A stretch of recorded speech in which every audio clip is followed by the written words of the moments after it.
Di Koagus waktu itu aku baca ada toko buku Gunung Agung di Indonesia yang tutup. Aku nggak tahu kenapa.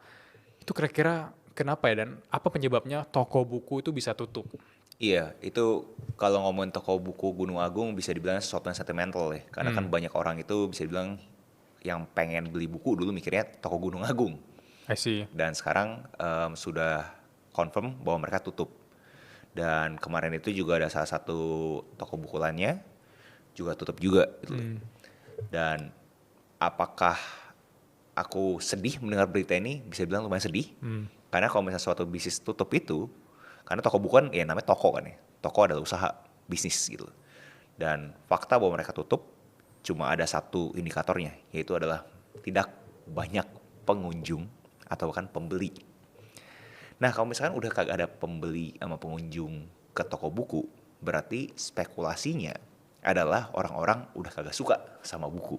hmm, Dan menurut aku itu pun juga terefleksikan oleh budaya Indonesia, yang dimana orang-orang pada umumnya nanya dulu sebelum baca, bukan baca dulu baru nanya gitu. Dan ini pun ngelebar terhadap statistik yang pernah direportase oleh UNESCO, hmm, di mana kita punya rekor adalah 0,001% hmm. masyarakat Indonesia yang mempunyai minat baca, di mana menurut aku itu sangat ekstrim. Dan pada yang bilang itu kita peringkat ke 61 Hmm. dari 62 negara, dan menurut aku tuh sangat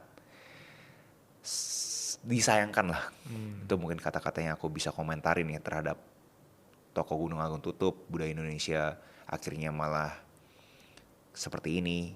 Dan aku sih jujur pengen mencoba mencari solusi sih. Dan itu kenapa kita pun atau aku pun sendiri pribadi melakukan konten-konten yang nge-review buku untuk orang tuh bisa meningkat gitu loh minat bacanya. Dan itu adalah aku berasa ada salah satu hal yang aku bisa kontrol untuk ngebantu minat baca buku Indonesia itu lebih tinggi lagi gitu loh.